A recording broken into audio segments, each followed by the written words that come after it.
il n'y a que toi, Seigneur, il n'y a que, oh, il n'y a que toi, il n'y a que toi, Seigneur, il n'y a que, oui, dans ma vie, il n'y a que toi, Seigneur, il n'y a que toi, il n'y a que toi, il n'y a que toi, Seigneur, il n'y a que, oh, il n'y a que toi, il n'y a que toi, Seigneur, il n'y a que toi, il n'y a que toi, il n'y a que toi, Seigneur, il n'y a que, oui, dans ma vie, il n'y a que toi, Seigneur, il n'y a que toi, il n'y a que toi, il n'y a que toi, Seigneur.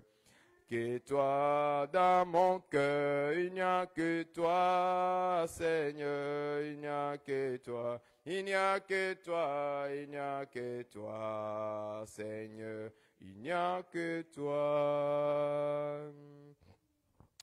Bien-aimés dans le Seigneur Jésus-Christ, que Dieu vous bénisse. Nous commençons notre moment d'exhortation encore une fois ce dimanche. Nous n'avons pas été là le dimanche passé parce que nous étions invités dans une autre église de nos bien-aimés, les Colombiens, ici à Grimby. Et nous avons répondu à leur invitation. Mais aujourd'hui, nous sommes retournés dans notre assemblée, encore une fois, pour que nous puissions partager avec vous quelques rappels sur la parole du Seigneur. Parce qu'aujourd'hui, vous allez voir qu'il y a beaucoup de parleurs, beaucoup de discoureurs, comme notre bien-aimé l'apôtre Paul l'avait mentionné quelque part. Il dit, il y a parmi vous beaucoup de discoureurs, beaucoup de gens qui partent partout en disant n'importe quoi, beaucoup de gens qui prêchent des choses qui semblent être de Dieu, mais qui ne sont pas véritablement la pensée de Dieu. Est-ce que vous me comprenez?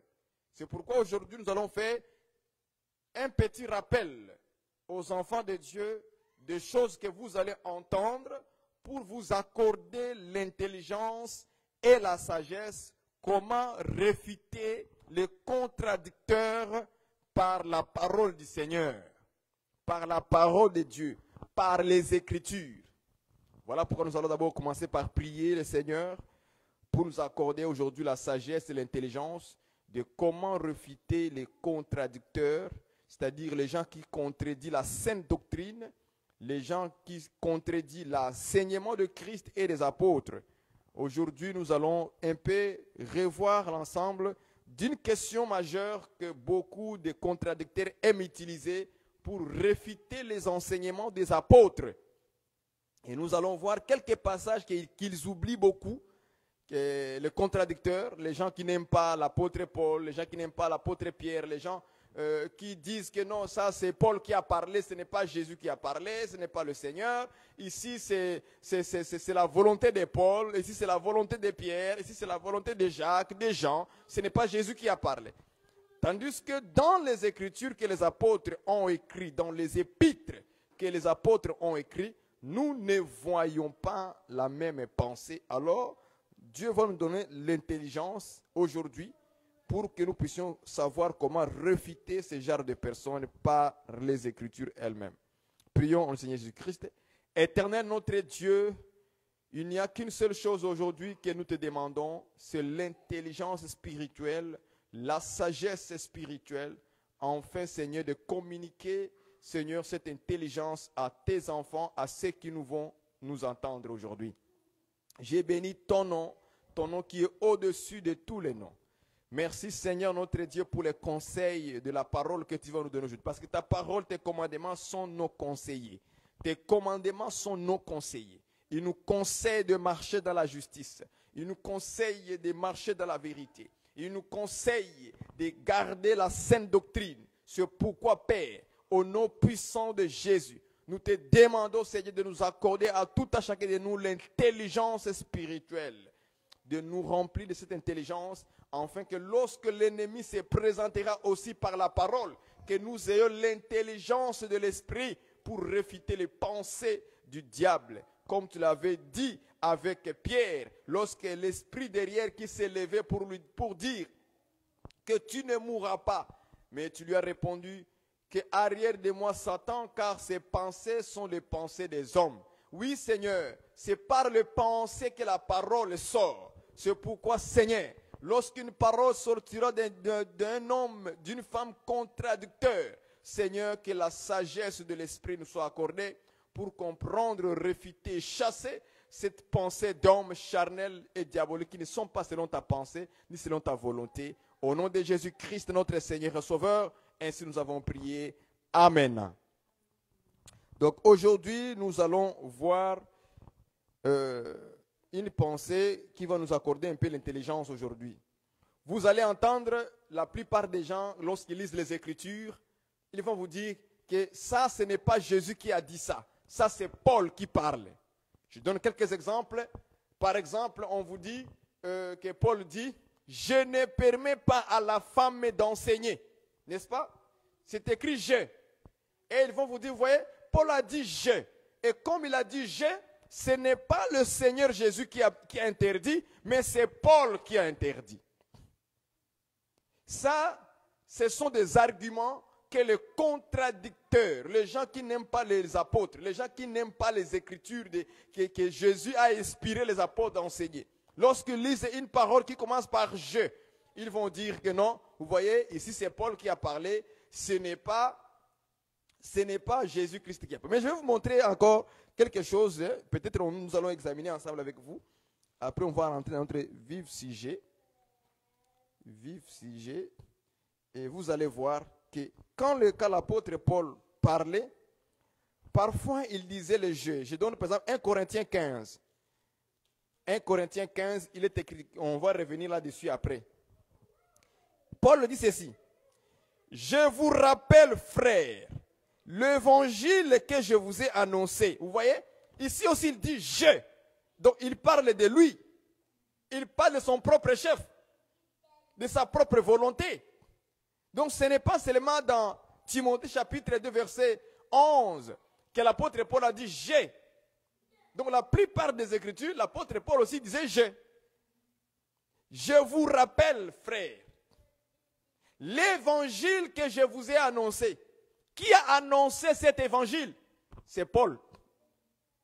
Et qu'est-ce qu'il fait là-bas? Il est en train de rappeler à ses frères ce qu'il les a annoncés. L'évangile appartient à qui? À Jésus. N'est-ce pas? L'évangile appartient à Jésus. Mais c'est lui qui a amené cet évangile de Jésus, c'est Paul. Est-ce que nous allons dire ici aussi que Paul aussi parle de son propre chef? Ce n'est pas Jésus, c'est lui-même qui parle. Mais l'évangile, c'est Jésus qui lui a donné l'évangile, d'aller annoncer l'évangile. Et quand il va annoncer l'évangile, il va rappeler à ses frères en disant, je vous rappelle, frères. Donc quand il dit, je ne permets pas, donc s'il dit, je ne permets pas à la femme d'enseigner, automatiquement, cette parole devient la parole de Paul, ce n'est plus Jésus qui a parlé. Donc ici aussi, on va dire que l'évangile que Paul a évangélisé les gens de Corinthe, ce n'était pas l'évangile de Jésus, c'était l'évangile de Paul. C'est comme ça qu'on doit dire ça aussi. On va voir dans 1 Corinthiens chapitre 12. Écoutez ce qu'il dit. Pour ce qui concerne les dons spirituels, écoutez la phrase qu'il dit. Je ne vais pas. 1 Corinthiens chapitre 12. Est-ce que vous lisez ça avec moi?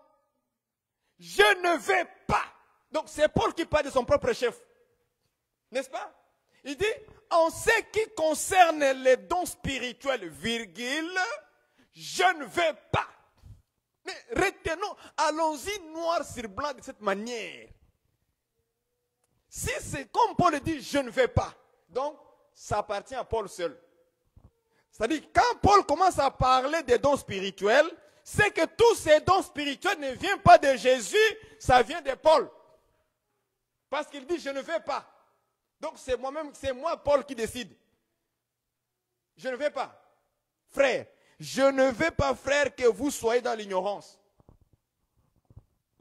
Il a dit, toi, Paul, toi, tu es qui? Pour nous dire que tu ne veux pas. Tu es qui pour nous interdire? Tu es qui? Pourquoi je partout? Les moi. Pourquoi Paul dit moi partout? Frères, soyons très vigilants avec les choses que les apôtres ont écrites. Soyons très prudents. Et vous allez voir que les contradicteurs, ils aiment parler des dons spirituels dans leurs églises, dans leurs séminaires, dans leurs conventions. Ils aiment parler de ce chapitre ici, chapitre 12, 1 Corinthiens 12. Ils aiment ça. Mais quand ils arrivent sur le point qu'on ne permet pas à la femme d'enseigner dans une église, là ils disent que c'est Paul qui a parlé, ce n'est pas Jésus qui a parlé. Parce que Paul a dit, je ne veux pas. Mais ici aussi Paul dit, je ne veux pas, frère. C'est la même chose. Là-bas il a dit, je ne veux pas que la femme enseigne. Et ici aussi il dit, je ne veux pas que ce soit dans l'ignorance. Donc c'est son propre chef. Est-ce que c'est comme ça qu'on doit comprendre les Écritures par rapport à ce que les apôtres ont écrit?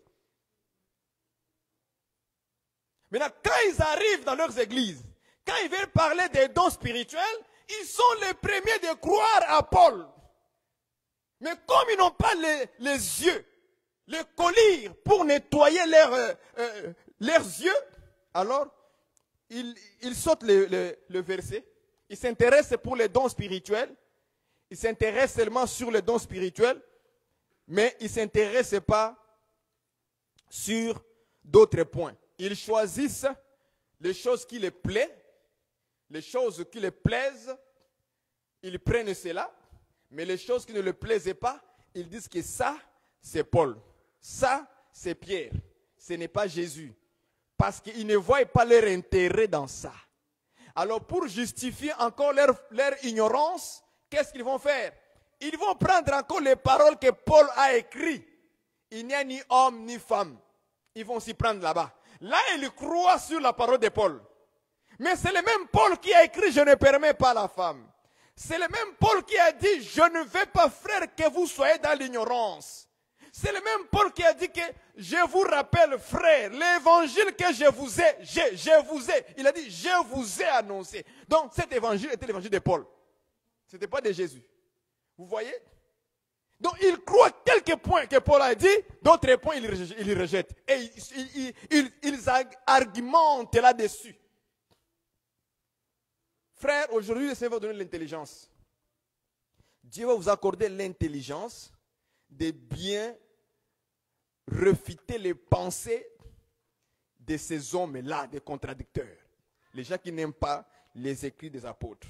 Nous croyons que les apôtres qui ont écrit ces lettres ici aux églises, ce sont les ministres du Seigneur Jésus-Christ. Donc tout ce qu'ils ont dit, nous croyons. Même s'ils ont dit je crois ça. Que ce n'est pas lui je qui parle, mais c'est Jésus-Christ. Acclamez le Seigneur. Est-ce que vous comprenez ça?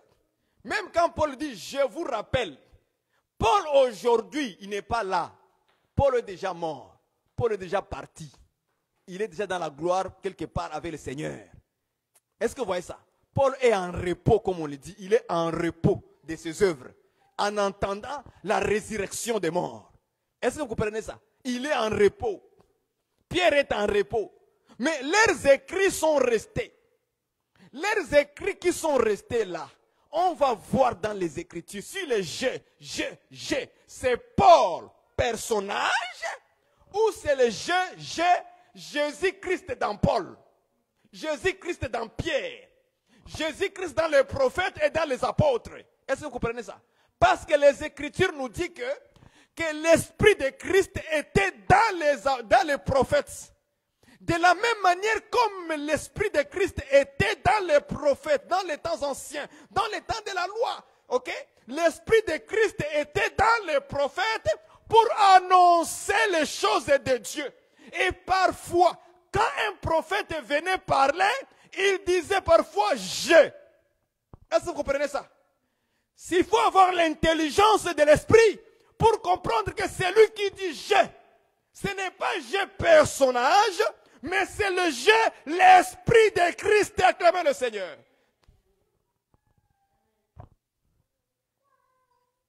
Est-ce que vous comprenez ça?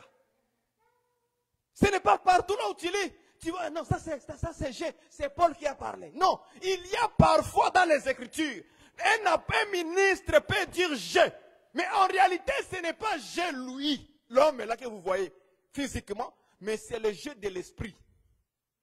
C'est pour ça qu'il faut avoir beaucoup de l'intelligence avant de commencer de juger une chose. Avant de juger une chose, il faut d'abord avoir l'esprit qui te donne l'intelligence pour comprendre la pensée de Dieu.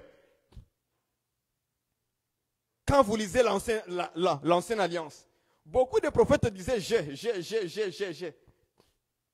vais vous détruire, je vais vous faire ceci. Vous pensez que c'est lui qui parle? C'est l'esprit de Christ qui parle, mais en utilisant, comment on appelle ça? Les pronoms je. Maintenant, comment comprendre qu'ici c'est le prophète qui parle de lui-même, ou bien ici c'est l'esprit qui est à l'intérieur qui parle de je? C'est ça la difficulté que nous avons en fait avec le contradicteur. Est-ce que vous comprenez? Maintenant, on va rentrer dans le vif du sujet. Je vous ai déjà montré que la plupart des lettres, vous allez voir, Paul a dit je veux ceci, je veux cela. Ok? Mais aujourd'hui, Paul n'est pas là. On va rentrer directement dans 1 Thessaloniciens, chapitre 4, verset 2. 1 Thessaloniciens, rapidement. Chapitre 4, verset 2. On va maintenant les montrer le contraire de ce qu'ils pensent. Peut-être que ça va les amener dans la vérité, ça va les éclairer et ils vont se rabaisser selon la grâce que Dieu va leur faire comprendre aujourd'hui. Prenons maintenant 1 Thessaloniciens, chapitre 4, verset 2. Écoutons d'abord ce que Paul avertit les Thessaloniciens. Comme aujourd'hui aussi, je parle au contradicteur. Comme tu es devenu un disciple de Thessalonique, ok? Le Seigneur maintenant veut te montrer la réalité des choses, comment il a travaillé avec les apôtres. Écoutez ce que l'Écriture dit. 1 Thessaloniciens chapitre 4 verset 2. Ouvre ta Bible mon frère, ma soeur. Ouvre ta Bible. Vous savez, en effet, quel précepte nous vous avons donné de la part de qui? De la part du Seigneur Jésus. Je le lis de l'Écriture, hein? Vous savez, vous les Thessaloniciens, vous savez en effet quel précepte, dans d'autres versions que j'ai lues à la maison, on dit quel commandement. Parce que les préceptes, ce sont des commandements. Est-ce que vous comprenez ça? Quel commandement nous vous avons donné? Écoutez ce qu'on dit la dernière fois, de la part du Seigneur Jésus. Est-ce que là nous sommes encore clairs avec les contradicteurs? Est-ce qu'ils vont dire amen à cette écriture, cette confirmation et cette affirmation? Paul même il le dit, hein, il dit les préceptes que je vous ai donnés, vous les chrétiens de Thessalonique, à vous les chrétiens d'aujourd'hui. Il dit, nous vous avons donné les préceptes qui ne viennent pas de nous-mêmes. En d'autres termes, on va dire, ce sont des commandements que nous, on n'a pas inventés. Ce sont des commandements qui ne viennent pas de nous-mêmes, mais nous les avons donnés de la part du Seigneur Jésus. C'est-à-dire que Jésus a donné les commandements. Il a donné les préceptes à qui? Aux apôtres. Les apôtres prennent ce que le Seigneur les a donnés. Il fait quoi? Il les donne à l'église. C'est ça, ça signifie ici. Donc c'est affirmé. C'est confirmé. Là, il n'y a pas à discuter. Je ne sais pas si vous me comprenez. Ils l'ont fait de la part du Seigneur Jésus. Le même Jésus là que toi tu prétends que tu défends. Le même Jésus que toi tu prétends que je crois en Jésus plus que les apôtres. Non. Tu ne peux pas croire en Jésus si tu rejettes les commandements, les préceptes que Jésus a donnés aux apôtres. Et les apôtres viennent faire quoi? Donner à l'église. Lisons une écriture un peu. Lisons une écriture, 1 Corinthiens. 1 Corinthiens, chapitre 11, verset 16.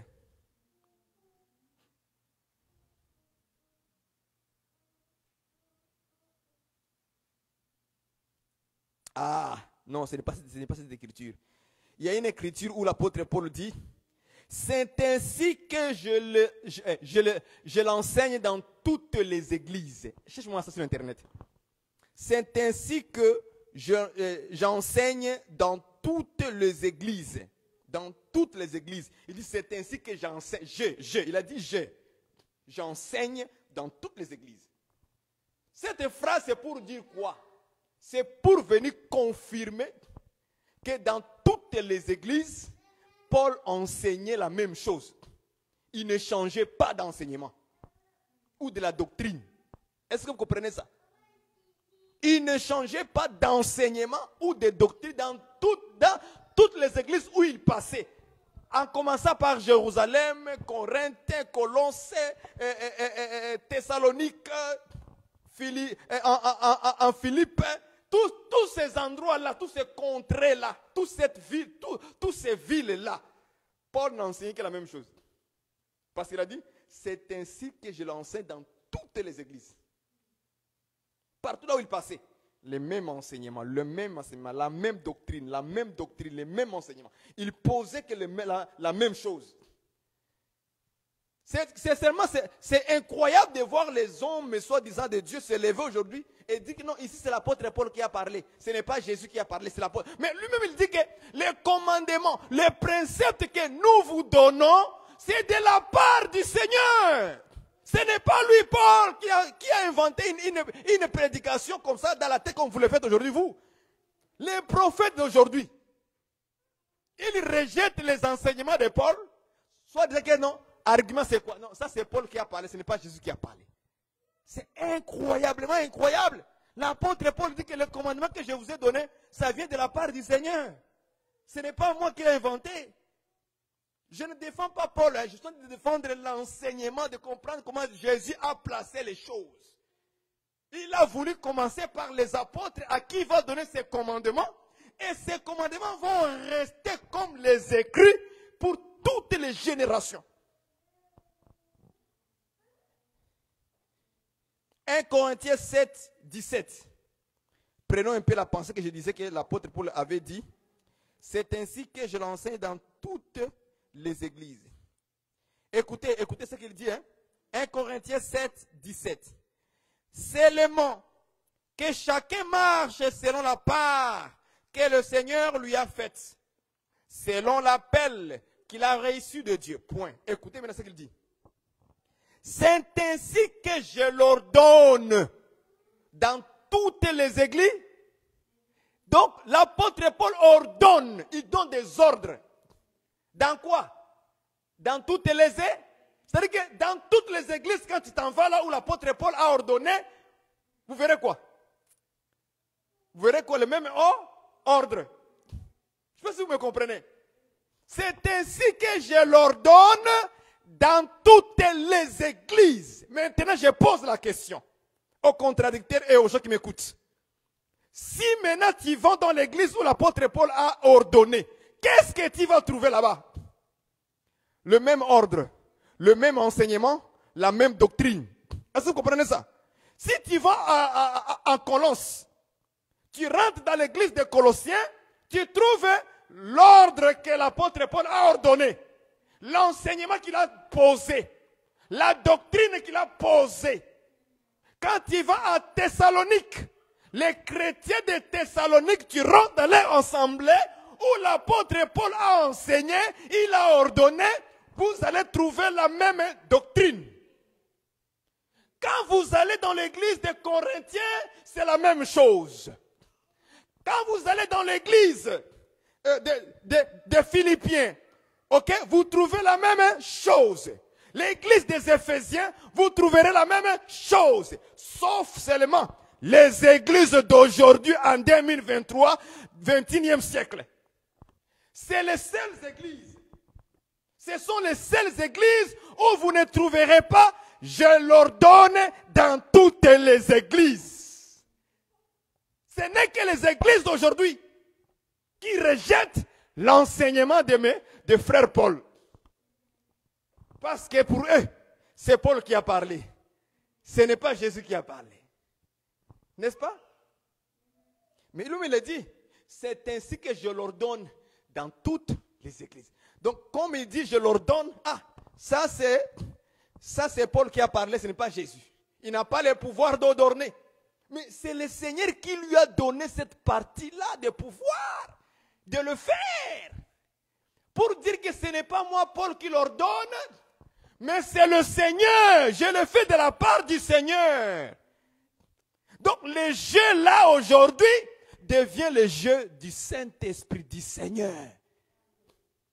Parce que l'enseignement qu'il a posé dans cette assemblée, c'était pour garder les gens dans la sainteté. Or, l'enseignement pour garder les gens dans la sainteté, dans la pureté, vient de la parole de Christ, n'est-ce pas? Donc, ce n'est pas la parole de Paul. C'est la parole de Christ. À travers son serviteur que lui, il a choisi selon sa volonté. Qui peut dire au Seigneur de lui dire, Seigneur, ici tu fais mal. Qui peut dire à Dieu, ici tu fais mal? Non. Pourquoi tu as choisi Paul? Non. Moi aussi aujourd'hui. Mais frère, tu ne peux pas t'égaler à Paul. Parce que Jésus l'a pris pour aller vers les nations. Pour t'instruire, toi et moi, à bien marcher, à bien se conduire dans la foi. Pourquoi vous êtes trop orgueilleux comme ça? Un serviteur. Sois humble, respecte ces monuments-là. Respecte cet homme que Dieu a choisi pour nous, afin qu'aujourd'hui, nous puissions comprendre la marche du Seigneur, la conduite du Seigneur, la bonne conduite plutôt, la bonne conduite du Seigneur. Aujourd'hui, si tu lis 1 Corinthiens, tu lis qui? Paul. Si tu lis Colossiens, tu lis qui? Paul. Si tu lis 1 Pierre, c'est qui? C'est Pierre. Qu'est-ce que tu as de lire? Ce sont les piliers, les pierres, les 12 pierres que le Seigneur a établies lui-même par sa propre volonté. Et toi tu dis que non, c'est Paul qui passe, ce n'est pas le Seigneur. Tu rejettes.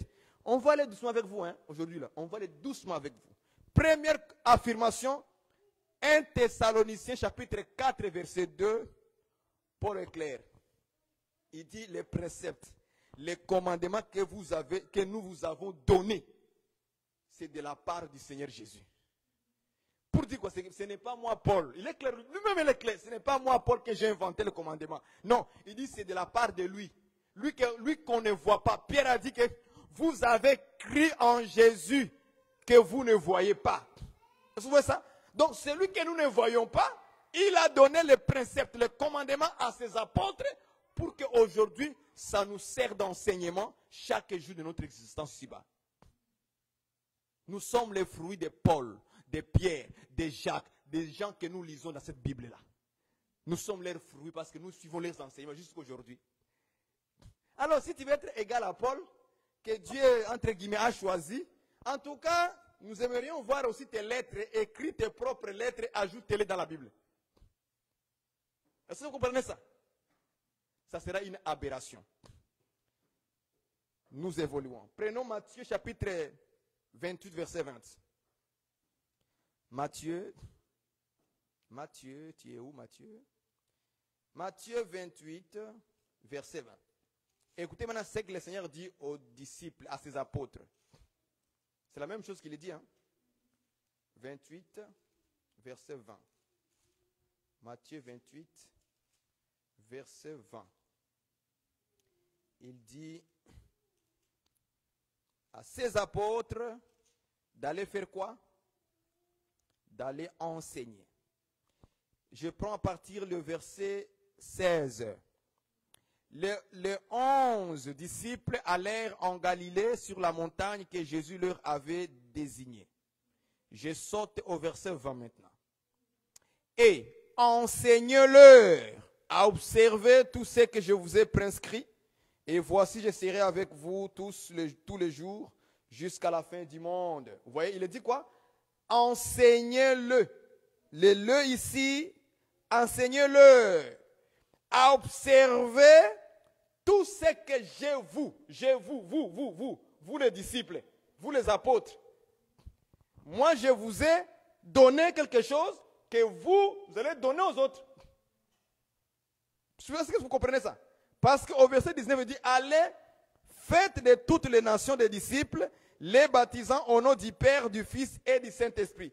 Verset 20 dit, et enseignez-leur ce que moi, Jésus, je vous ai donné. Je vous ai prescrit ça pour vous, pour que vous les donnez aux autres. Donc les apôtres avaient le devoir de prendre de la part du Seigneur les préceptes, les commandements et les transmettre aux gens à qui ils vont faire de disciples. Est-ce que vous comprenez ça? C'est clair, c'est simple ça. Comme bonjour, bonsoir. Hein? Cette écriture, premièrement, a été accomplie jusqu'aujourd'hui. C'est ça la Bible, frère. Parce que cette pensée que Jésus les a dit, enseignez-leur. Ok? Avant qu'aujourd'hui nous commençons à l'utiliser, c'est d'abord les apôtres qui ont accompli cette parole. C'est comme ça qu'on prêche de la bonne voie. Cette parole n'a pas été accomplie aujourd'hui, non. La parole d'abord a été accomplie dans la vie de Pierre, des disciples du Seigneur, des apôtres, les 12 apôtres d'abord.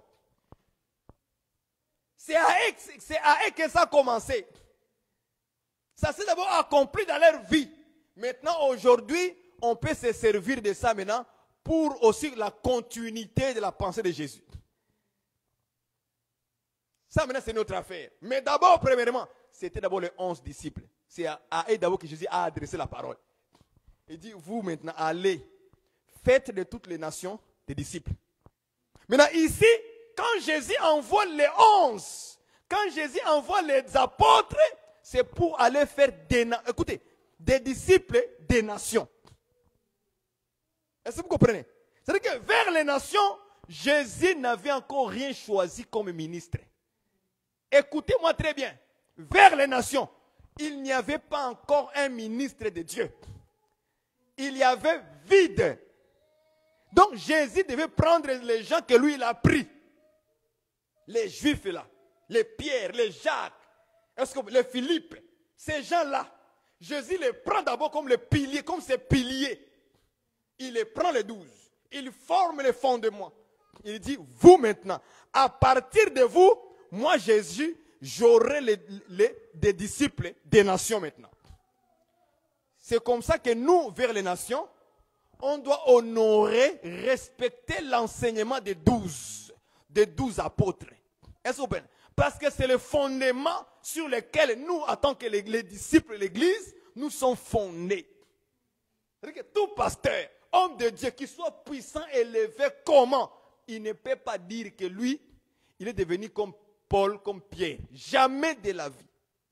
C'est contredire la pensée du Seigneur. Même quand vous lisez Apocalypse, retenez ça, hein? Quand vous lisez Apocalypse, là je suis noir sur blanc, pas de révélation, pas trop d'explications là-dessus. Quand vous lisez Apocalypse, quand on vous montre la ville Jérusalem, la ville Jérusalem, on dit qu'il a 12 portes. Et il a 12, et il est comme carré, n'est-ce pas? Il est comme carré avec 12 portes. Et si ces portes-là, il y a des noms. Et cette ville Jérusalem a comme des fondations, un fondement. Est-ce que vous comprenez? Et puis on dit que ce sont les 12, et on écrit les 12 apôtres de l'agneau. Les 12, on n'a pas dit les 13. On n'a pas dit 14. On n'a pas dit que toi si tu es dans les nombres là-bas. Ce n'est pas ce qu'on a dit. Est-ce que vous comprenez ça? On a dit que cela a été composé de 12 apôtres de l'agneau. Et leur nom était écrit dessus. Est-ce que vous comprenez ça? Là, je suis encore dans la lettre pour faire réfléchir et réfuter d'abord les contradicteurs. Lorsque vous rejetez, j'ai dit, frère, ma soeur, écoute-moi très bien. Lorsque tu vois un homme de Dieu se lève, il te dit que cette parole ici, ce n'est pas Jésus qui a dit, c'est Paul qui a dit tout seul. Fuis-les. Il est en train de t'éloigner du fondement. Est-ce que vous comprenez ça? Et lorsque le vent viendra et que le Seigneur ne voit pas les fondements sur ta vie, la maison va écrouler, va tomber. Est-ce que vous comprenez ça? Or, j'avais déjà expliqué, le vent, dans la Bible, explique aussi la destruction. Le jugement de Dieu, lorsqu'il tombera, tu vas écrouler, tu vas rester. Tu ne seras pas en parce qu'il n'y avait pas l'enseignement des apôtres, de Paul, de Pierre, de Jacques, de Jean. Les apôtres là qui ont écrit. Hein? Les renseignements là n'étaient pas dans ta vie parce que tu as rejeté. Tu as rejeté. Quand tu rejettes l'enseignement que Paul a écrit, en fait, tu rejettes le fondement. Ce n'est pas de Paul que nous comprenons. Nous, on ne voit pas Paul, frère. Nous, on voit l'esprit du Seigneur qui était dans Paul en train d'amener le fondement vers les nations. Parce qu'il a dit, allez, faites des disciples des nations, enseignez-le, donne-leur mon enseignement, donne-leur fondement pour qu'ils puissent vivre. Ce que je vous ai prescrit, dites-le aux nations. Et les nations, aujourd'hui, maintenant, quand ils attendent ça, ils refusent. En refusant, tu rejettes Jésus. On va aller doucement avec vous. Je vais vous montrer ça. Quand tu refuses le commandement de l'apôtre Paul, de Pierre, de Jacques, tu refuses Jésus. Tout court. C'est ça que ça veut dire. Attends, on va aller doucement. Prenons 2 Thessaloniciens. 2 Thessaloniciens, chapitre 3. 2 Thessaloniciens, chapitre 3, verset 6. Prenons ça rapidement. Nous vous recommandons, frères, au nom de notre Seigneur Jésus-Christ, de vous éloigner de tout frère qui vit dans le désordre. Écoutez la phrase qui suit. Écoute la phrase, ma soeur, mon frère, contradicteur. Écoute la phrase qui suit. Écoutez ça. Et non seulement les instructions que vous avez reçues de qui? Ah, les nous là c'est qui? C'est celui qui a enseigné, non? Celui qui a enseigné, ça c'est les nous. Il est dans les nous. C'est-à-dire que les apôtres ont enseigné un enseignement. Ils ont donné une instruction à l'église. Maintenant, l'apôtre Paul dit ceci. Celui qui vit dans le désordre, il faut s'éloigner de lui. Mais cet homme-là, il marche dans le désordre et non, écoutez, et non c'est long. Quand on dit c'est long, ça veut dire que le désordre là vient le fait qu'il a fait quoi? Il a réfuté l'instruction. Donc il devait aller selon quoi? Selon l'instruction qu'on les a donnée. Est-ce que vous comprenez ça, frère? Je ne sais pas si vous me comprenez. Les apôtres ont donné les instructions à l'église. Et si quelqu'un ne marche pas selon, c'est en français quand on dit selon ceci, selon cela, veut dire que la personne qui marche autrement et non pas selon ce que nous l'avons dit, nous l'avons enseigné, automatiquement cet homme vit dans les désordres. Il est éloigné de Dieu. Est-ce que vous me comprenez? Il est éloigné du Seigneur, tout court. Même s'il fait des miracles et des prodiges, il rejette les fondements, l'enseignement des apôtres, les instructions des apôtres du Seigneur Jésus-Christ. Tu es en dehors de Dieu. On va aller, pasteur, calme-toi, on va aller doucement. Voilà les points, un autre point que l'apôtre Paul nous dit aujourd'hui. Il dit, nous vous recommandons, frères, au nom de notre Seigneur. En plus, il dit au nom de notre Seigneur. Donc, il dit quoi? Le Seigneur est inclus dedans. Le Seigneur est dans cette affaire. Est-ce que vous comprenez ça? Oui, oui. Il dit, nous vous recommandons, frères, au nom du... Quand tu vois quelqu'un mettre le nom du Seigneur dans une affaire de Dieu, fuis, ferme ta bouche. C'est pour ça que moi, quand une personne me dit, frère, Dieu m'a dit, je ferme. Premièrement, moi je ne discute pas.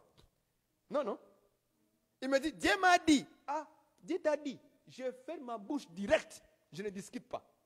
C'est pour, premièrement, d'abord, il faut être prudent. Est-ce que vous comprenez ça? Dans la vie chrétienne, il faut être prudent. Et après, examiner après.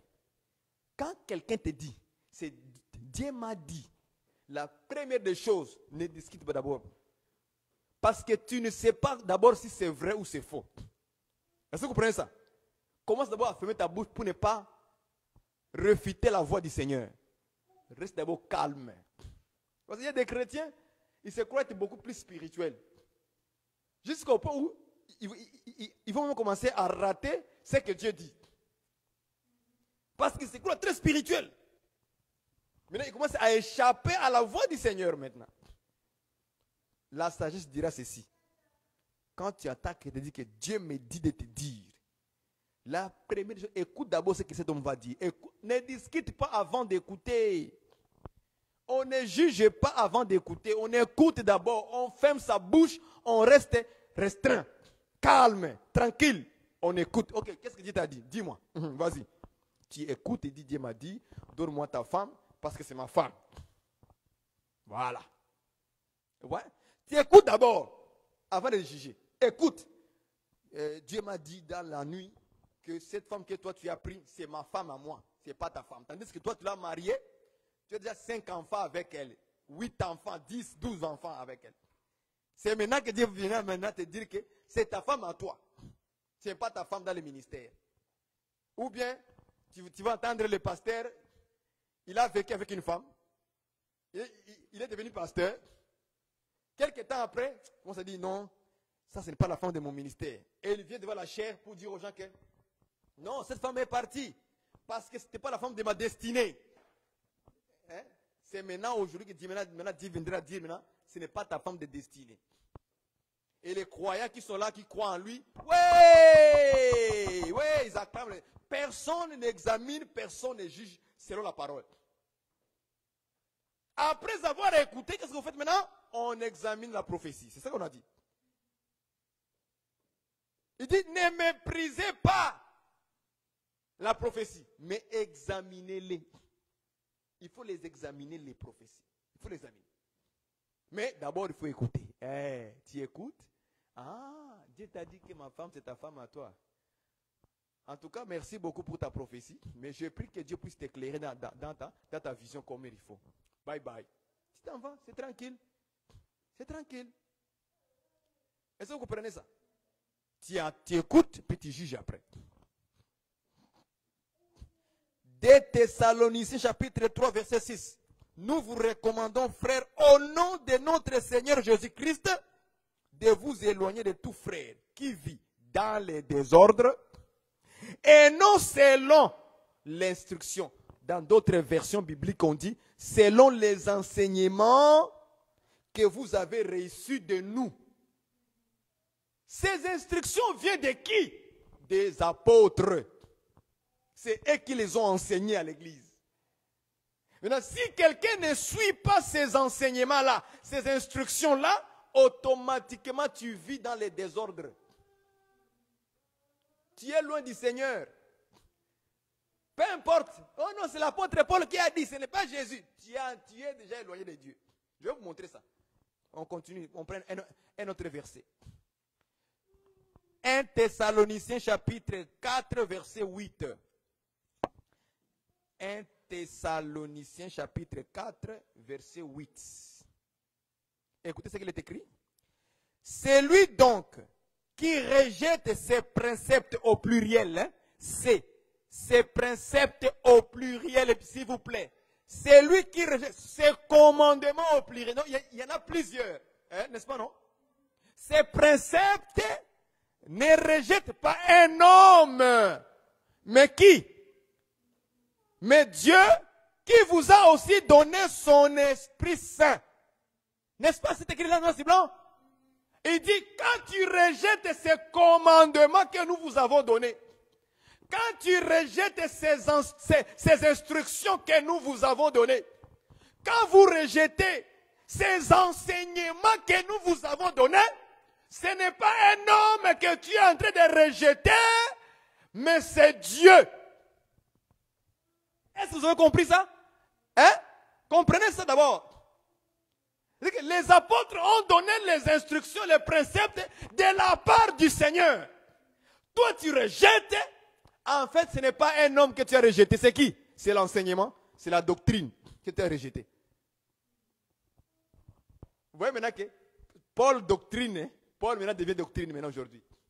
Pierre devient doctrine aujourd'hui. Est-ce que vous comprenez ça? Jacques devient doctrine aujourd'hui. Jean, l'apôtre Jean que vous lisez, Apocalypse là, devient doctrine aujourd'hui. Donc tous ces hommes que Jésus a utilisés là, en réalité, ce n'est pas des hommes, mais c'est l'enseignement maintenant aujourd'hui. Quand tu les lis, ce n'est pas lui que tu lis l'enseignement que Jésus les a donné de lui. C'est clair, pasteur. Est-ce que moi encore, je vais encore discuter avec ça, avec les gens? Donc quand tu lis que je ne permets pas à la femme d'enseigner, comprends que c'est un commandement, c'est un précepte de la part du Seigneur. C'est parmi les commandements du Seigneur Jésus-Christ, de l'Esprit qui les a inspirés. Est-ce que vous comprenez ça? Quand tu vois qu'il dit, je veux que les femmes soient vêtues. Quand il dit, je veux que les femmes soient vêtues d'une manière décente, avec pudeur et modestie, ne sépare pas de tresse ni d'or. Je vous dis que ce commandement-là, ce n'est pas de Paul, ce n'est pas un homme, mais c'est Dieu que vous rejetez. Vous rejetez Dieu, le Seigneur, s'il vous plaît, ma soeur, mon frère. Aujourd'hui, nous voyons des frères qui font des tresses. On les appelle des chantres de l'Éternel. Ils chantent le Seigneur avec des boucles d'oreilles. Ils chantent le Seigneur avec les cheveux tressés, les hommes. Et on croit qu'on va aller au ciel avec ça. Et quand on leur dit la vérité, il dit que non, Dieu ne regarde pas l'extérieur, mais Dieu regarde le cœur. Mon frère, les tresses que tu mets sur ta tête là, en tant qu'un homme, tu es sûr que dans ton cœur, il n'y a rien là.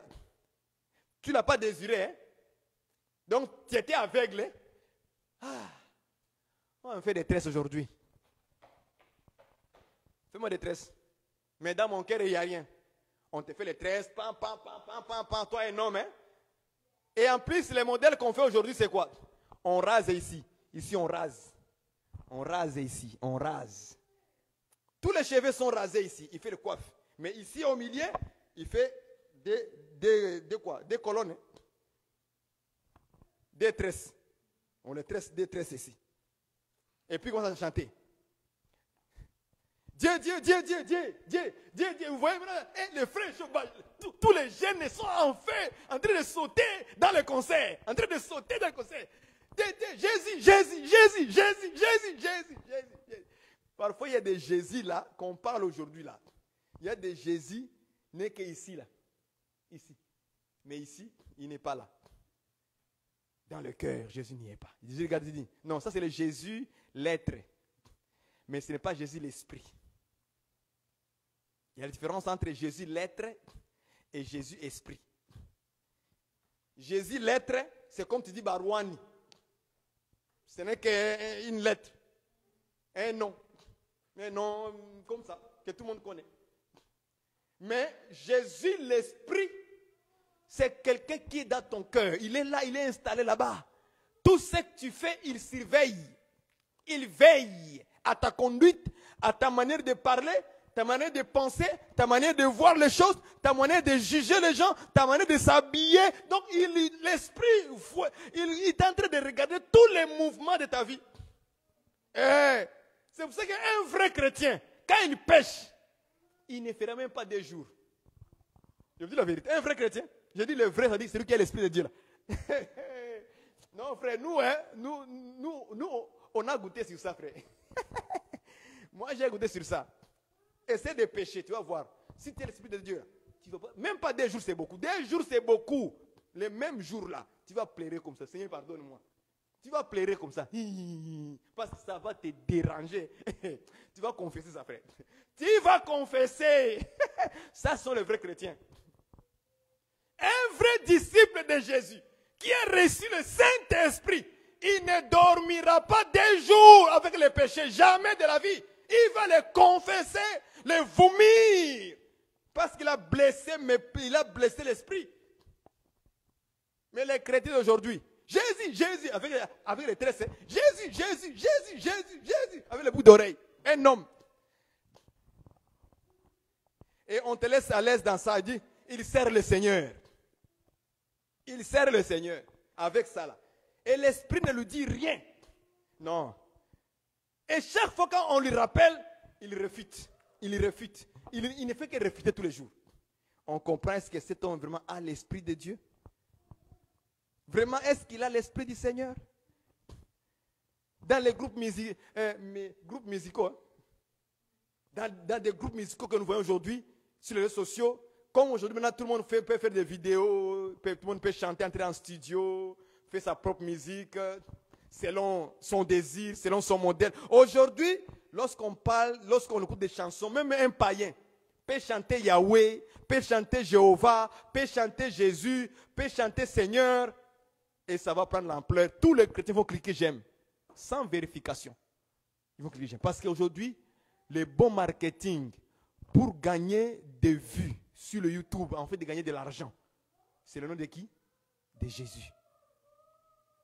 Remarquez très bien ça. Même les païens commencent à vouloir maintenant chanter Jésus pour attirer beaucoup plus de chrétiens. Et quand un païen chante Jésus, tous les chrétiens sautent dessus. Est-ce que vous comprenez ça? Sans examination, sans revoir plus loin que ça. Est-ce que seulement c'est vrai, il s'est converti?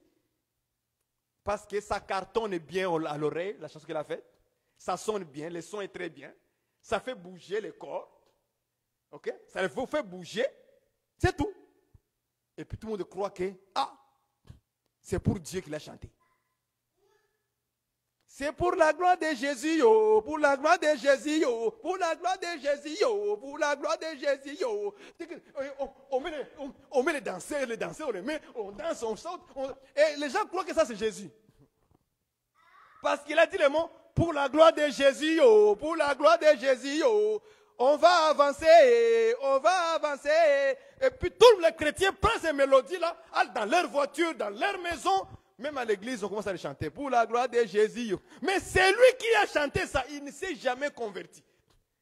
Parce que le bon marketing, maintenant, pour réussir dans la musique aujourd'hui, c'est le nom de Dieu. Beaucoup de musiciens américains, c'est pareil. Ils commencent maintenant à prêcher Jésus. À parler de Jésus. Ils commencent maintenant à parler de Jésus. Aujourd'hui, maintenant, ils commencent à parler de Jésus. Pourquoi? Parce que tout simplement, le bon marketing maintenant qui prend la place aujourd'hui, c'est le nom de Jésus. Si vous parlez de Jésus, tout le monde croira que tu es une bonne personne, qui est correcte, qui n'est pas dans la franc-maçonnerie, qui n'est pas dans l'Illuminati. Mais en réalité, il est dans la franc-maçonnerie, maintenant avec les stratégies, c'est quoi? Utiliser maintenant le nom de Christ, le nom de Jésus. Ça fait l'affaire aujourd'hui, ça fait beaucoup d'argent. C'est le marketing maintenant, bien passe, ça passe bien. Est-ce que vous comprenez ça? Il faut faire attention avec ça, frère. Vérifiez la musique que vous écoutez à la maison. Vérifiez d'abord la vie de la personne aussi, c'est très très important. Donc l'apôtre Paul dit, c'est lui donc qui rejette ses préceptes. Ne rejette pas un homme, mais Dieu. Ça veut dire que quand le pasteur te dit, ma sœur, mon frère, que tu vois l'apôtre Paul ici, non, dans la théologie, quand l'apôtre Paul écrivait sur le voile, c'était à l'époque là, les juifs, les femmes juives étaient déjà accoutumées de porter des voiles. Comprends, il t'éloigne des commandements, des préceptes de Dieu. Pas de Paul, pas un homme, Dieu. C'est comme ça que Paul a prêché ici.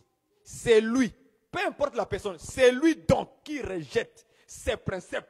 Que ce soit les pasteurs, les prophètes, les docteurs, l'évangéliste, l'apôtre.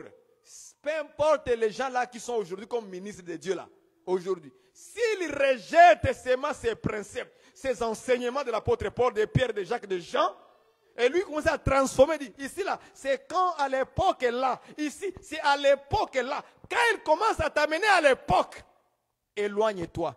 Il rejette Dieu dans ta vie. Il est en train de t'amener de rejeter Dieu dans ta vie.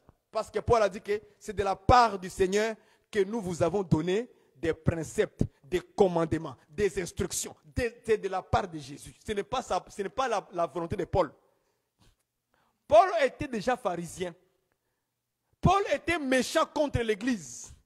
Il persécutait les églises à Jérusalem.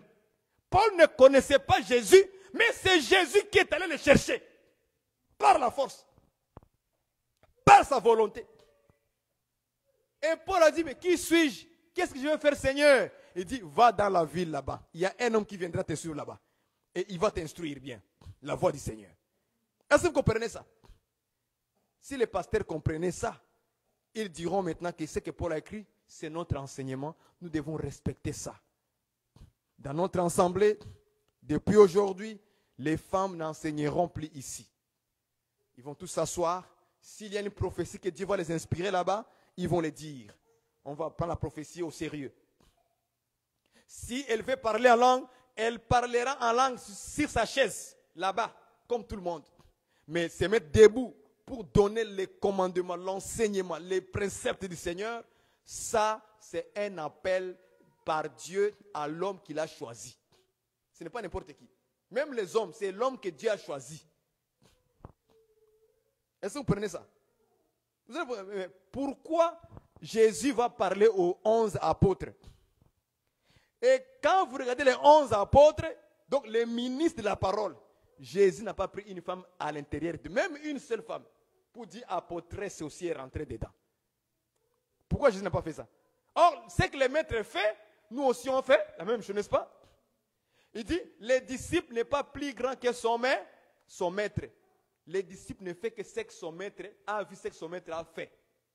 Donc nous tous, quand nous regardons les modèles de Jésus, comment il a choisi, il a pris les ministres de la parole, nous avons regardé dans les 12, on n'a pas vu une femme.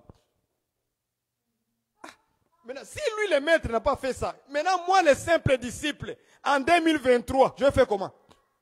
Est-ce que je ferai ce que le Seigneur n'a pas fait? Non, je suis un disciple. Donc je ferai ce que lui il fait. Si lui n'a pas choisi une femme, moi non plus, je ne le ferai pas. Est-ce que vous comprenez? Parce qu'il est notre premier modèle de tout le monde, c'est Jésus. Donc, pasteur, frère, sœur, si tu rejettes les principes des apôtres, il est écrit pour toi que ce n'est pas un homme que tu as rejeté. Ou plutôt, tu as rejeté Dieu lui-même. Donc, comme c'est Dieu que tu as rejeté par rapport à... Parce que Dieu, c'est le principe. Dieu, c'est les enseignements, c'est les instructions, c'est le commandement, c'est la parole de Dieu.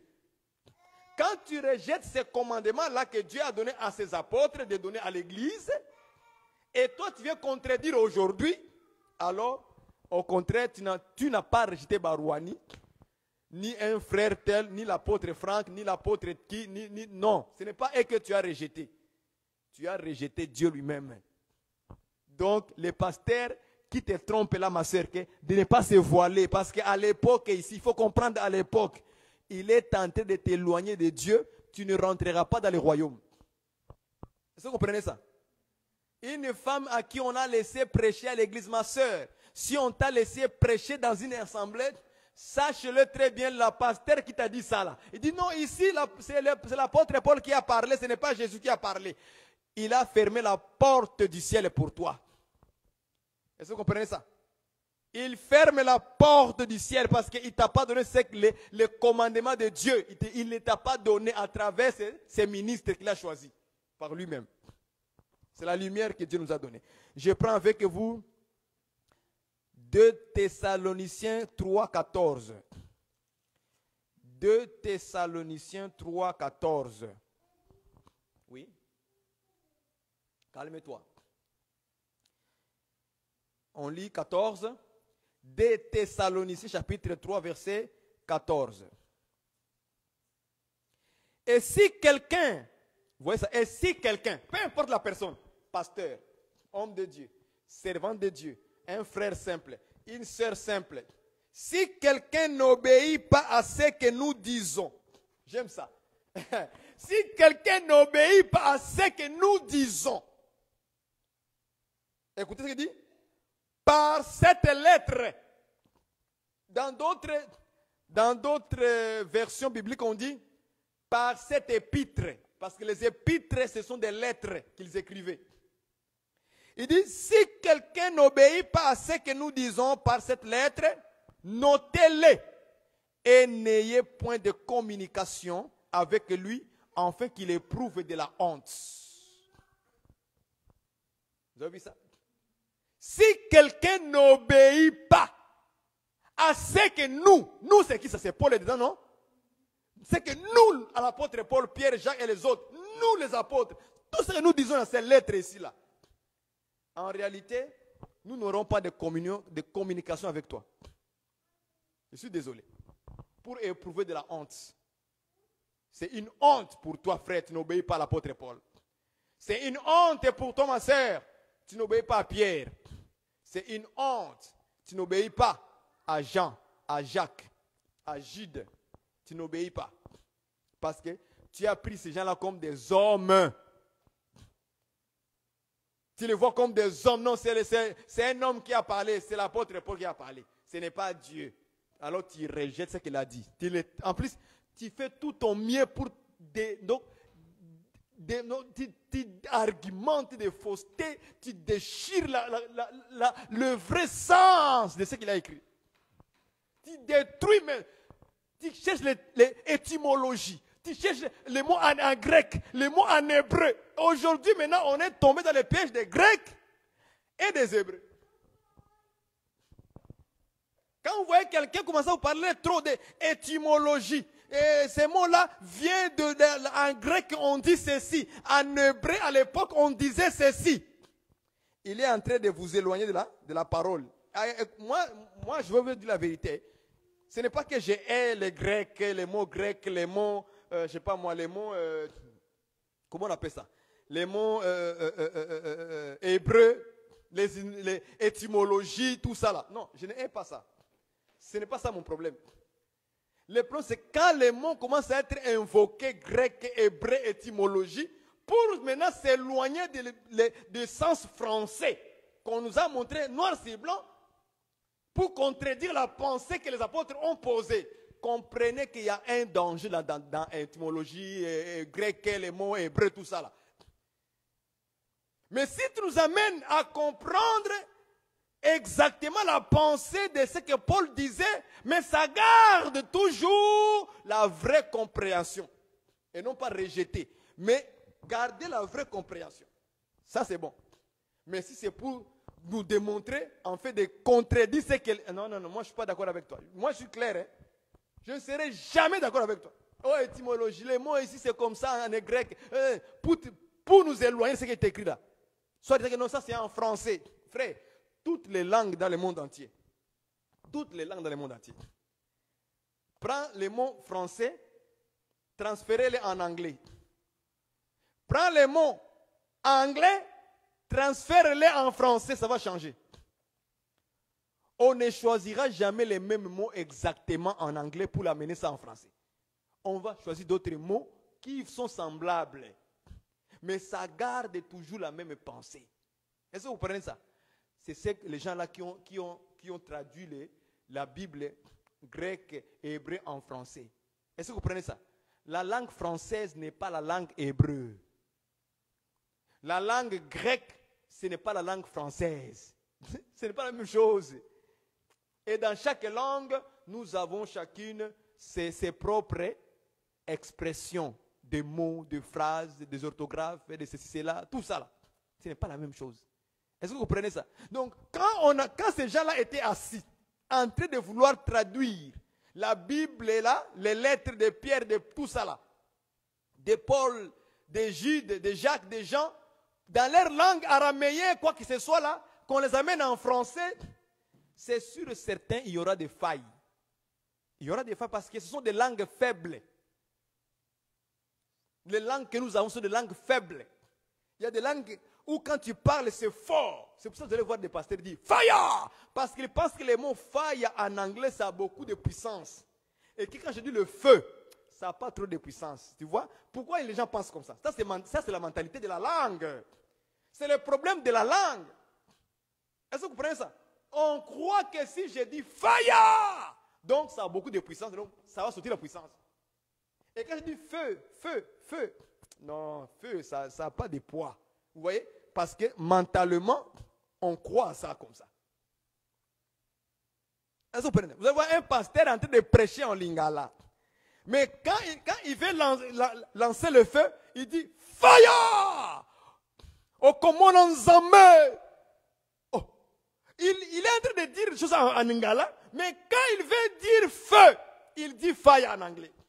Pourquoi? C'est un problème de langue et de la conception de cette langue-là qu'on prend. Parce qu'on pense que le mot anglais, ça a beaucoup de volume, ça a beaucoup de puissance, ça a beaucoup de fire.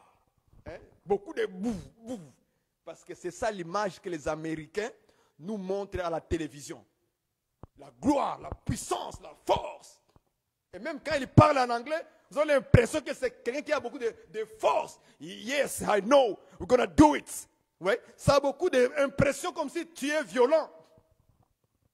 N'est-ce pas? Mais français, hey, bonjour, comment tu vas? Ça va bien? Oui. Ouais? Ça n'a pas de puissance, c'est trop faible. Et on prend ces choses-là, on l'amène ça dans l'évangile. Et c'est comme ça maintenant qu'il y a des contradicteurs, les gens qui sont en train de rejeter les préceptes de Dieu sans le savoir. À cause de quoi? On cherche des langues, des étymologies, hébreu, grec, c'est cela. C'est bon tout ça. Mais si ça commence à t'éloigner à la simplicité de la compréhension de la parole par l'Esprit de Dieu. Je vous dis que c'est lui qui peut nous faire comprendre la parole. Ce n'est que l'Esprit de Dieu seul. Même si je parlais l'hébreu, je prêcherai la Bible en hébreu en lisant une Bible hébreu. Est-ce que vous comprenez ça? Et ça donnera les mêmes effets si j'ai le Saint-Esprit. Ça donnera les mêmes effets si j'ai le Saint-Esprit. C'est-à-dire que celui qui est à la base de toutes ces langues, c'est le Saint-Esprit. Et lui, il sait quel mot il doit utiliser là-bas pour nous convaincre. Est-ce que vous comprenez? Ce n'est pas une question, il faut aller dans l'hébreu, on va se fatiguer avec des langues. On va se contredire avec des langues. C'est une bonne chose d'avoir des connaissances des langues. Mais attention que cela ne vous amène à s'éloigner dans la simplicité de l'évangile. Si Dieu veut convaincre quelqu'un qui est français en français, il le fera en français. Il ne le fera jamais en grec, en amérien, en hébreu ou en quoi que ce soit. Il le fera en français. Si Dieu veut me convaincre en swahili, il le fera en swahili parce qu'il sait que moi je parle le swahili. Je ne parle pas grec, je ne parle pas araméen. On se fatigue pour rien. Étymologie à gauche, étymologie à droite. Pour nous éloigner de la parole du Seigneur. C'est simple. Si quelqu'un n'obéit pas à ce que les apôtres ont écrit, je suis désolé, il est clairement écrit qu'on ne peut pas avoir de communication avec toi. Et maintenant, pour éprouver de la honte, il n'y aura pas de communication avec toi. On va te rejeter, frère. Attention, la doctrine est dure. Hein? La doctrine est très difficile. La doctrine est têtue. Elle ne bouge pas. Elle reste intacte. Elle est têtue, la doctrine du Seigneur Jésus-Christ. Si toi tu rejettes, nous on ne rejette pas. Nous on accepte. Parce que la doctrine ne restera pas. Écoutez, depuis que vous avez rejeté certains versets bibliques là, est-ce que ça a changé la Bible? Ça a changé? Non? N'est-ce pas? Depuis que les gens rejettent la parole de Dieu à gauche et à droite, est-ce que la parole de Dieu a changé? C'est toujours là. Chaque jour quand tu ouvres la Bible, est-ce que tu ne lis pas? Je ne permets pas à la femme d'enseigner. Tu le vois toujours là. Ça n'a pas changé, n'est-ce pas? Chaque fois quand tu tombes dans le verset, je veux que les femmes soient vêtues comme ça. Tu le trouves encore là-bas? N'est-ce pas? Toujours là-bas? Depuis que tu rejettes là, ça n'a jamais changé. Aucun verset ne sait quitter la Bible pour partir. Elles sont toujours là. Les Écritures sont toujours là. Elles sont là. Et toi, tu gagnes, tu t'entêtes. Tu iras en enfer toi-même parce que tu as rejeté Dieu lui-même. Prenons Romains 16, verset 17. Pour finir maintenant aujourd'hui. Romains 16, 17.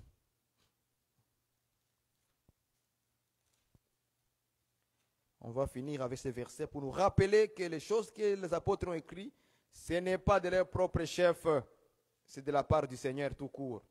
Donc quand vous voyez les jeux, ce n'est pas l'apôtre Paul, c'est Dieu lui-même qui parle. Voilà, c'est comme ça qu'il faut comprendre d'abord les choses très simples. Je prends avec vous 16, 17. Il est écrit ceci. Je vous exhorte, frères, à prendre garde à ce qui cause des divisions et des scandales, virgule, au préjudice de l'enseignement que vous avez reçu. Vous avez vu ça?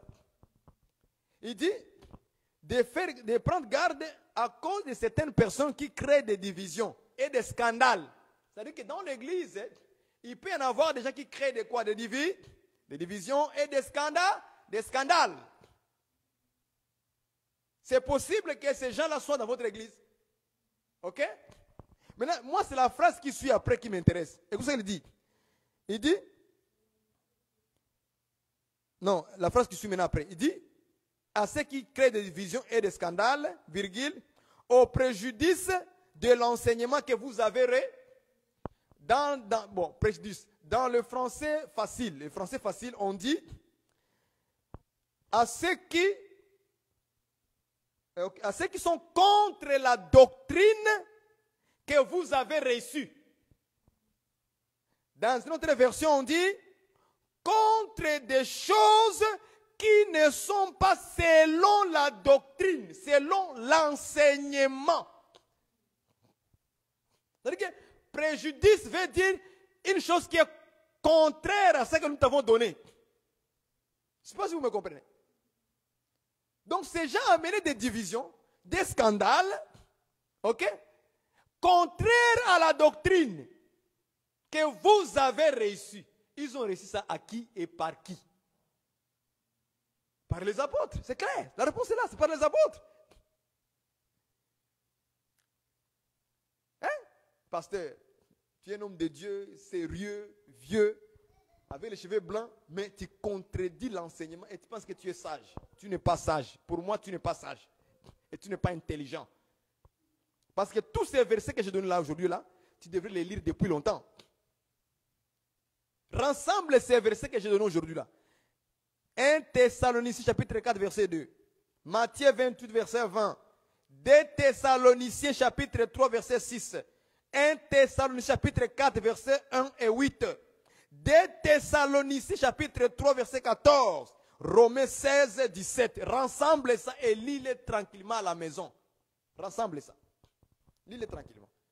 Les gens, frère, je vous exhorte à prendre garde à ceux qui causent des divisions et des scandales contre la doctrine que vous avez reçue. Donc, au préjudice de l'enseignement. Donc, contre l'enseignement. C'est-à-dire que les apôtres ont donné l'enseignement, mais il y avait des gens qui marchaient contraire à ces enseignements-là, contre ça. Donc, on doit prendre garde de vous, pasteur, contradicteur. Si tu m'amènes tes affaires là, non, ça c'est Paul qui a dit, je dis, mon frère, prends garde à toi. Je prendrai garde à toi, parce que ce n'est pas l'enseignement que les apôtres ont posé. Nous n'avons qu'une seule Bible, moi et toi. La même Bible laquelle nous lisons, moi et toi. La même Bible. Et le dimanche, je vais prêcher la même Bible. Et tu ne crois pas la même chose que moi je crois. Comment ça? Oh non, chaque église a sa doctrine. Il n'y a aucune église a sa doctrine. Ça n'existe pas. C'est faux. Nous tous, toutes les églises devraient avoir une seule doctrine. C'est ce qui est écrit dans la Bible. C'est tout. Oh, chacun croit à sa manière. Non, non. Chacun ne croit pas à sa manière. La Bible dit que nous avons tous le même salut commun. La même foi. On n'a pas deux foi différentes. On n'a pas deux saluts différents. On n'a pas deux doctrines différentes. On n'a pas deux enseignements différents. Non, nous avons tous les mêmes enseignements. Si nous tous, on se focalise à l'Esprit de Dieu pour lire, apprendre ce que les apôtres ont déjà posé. Les principes, les commandements, ils sont déjà posés pour les églises. Paul dit, c'est ainsi que j'enseigne, je l'ordonne dans toutes les églises. Jusqu'aujourd'hui, l'apôtre Paul ordonne la même chose. Mais ce n'est pas l'apôtre Paul, mais c'est le Seigneur, c'est l'Esprit maintenant qui ordonne dans toutes les églises. Le même enseignement, la même doctrine. Mais vous entendez que non, nous avons notre doctrine. Quelle doctrine que vous avez encore de plus? Vous devez voir la même chose que moi. C'est ce qui est écrit dans la Bible. Nous devons tous voir la même chose. Nous avons compris que non. Il y a des gens qui rejettent. Et comme vous rejetez les apôtres, l'apôtre Paul dit que ce n'est pas moi que vous rejetez, ce n'est pas un homme, mais c'est Dieu que vous rejetez. Parce que les principes là, ce n'est pas de ma part, mais c'est de la part du Seigneur que je les vous ai donnés aussi. Donc en rejetant ces principes-là, vous rejetez le Seigneur. Vous rejetez Dieu lui-même. Donc il faut faire très attention. Que personne ne vienne nous troubler en disant ici c'est là. Non, que personne, il faut le mettre à sa place. Un contracté, il faut le mettre à sa place. Il est qui lui? Il devait aussi obéir à ce que l'apôtre Paul a écrit. Il devait enseigner la même chose dans son assemblée s'il est vraiment un vrai homme de Dieu qui est le Saint-Esprit. En tout cas, que chacun soit à la garde. Nous sommes dans une phase où beaucoup de contrariétés se sont levées pour contredire maintenant les écrits des apôtres. Je vous donne des passages clairement dits par l'apôtre pour mettre notre vie en garde contre les diviseurs, contre les scandaleurs. Les gens qui créent des scandales, les gens qui créent des divisions par rapport au préjudice de l'enseignement, contre l'enseignement que les apôtres ont posé. Donc nous devons prendre garde d'eux. D'autres frères, même pas de communication avec eux. Il faut les laisser comme ça. Est-ce que vous comprenez ça? Parce qu'ils ne gardent pas ils ne marchent pas selon l'enseignement des apôtres. Que Dieu vous bénisse. Nous allons prier le Seigneur, notre Dieu, qui nous accorde l'intelligence et la sagesse chaque jour pour nous garder contre les loups ravisseurs dans ce monde des ténèbres dans lequel nous sommes. Prions Jésus-Christ. Éternel notre Dieu, nous te bénissons, nous te rendons grâce. Nous te disons merci encore une fois pour ta parole aujourd'hui, Seigneur, qui nous fortifie, nous révèle les secrets, Seigneur, de ce que les apôtres ont annoncé.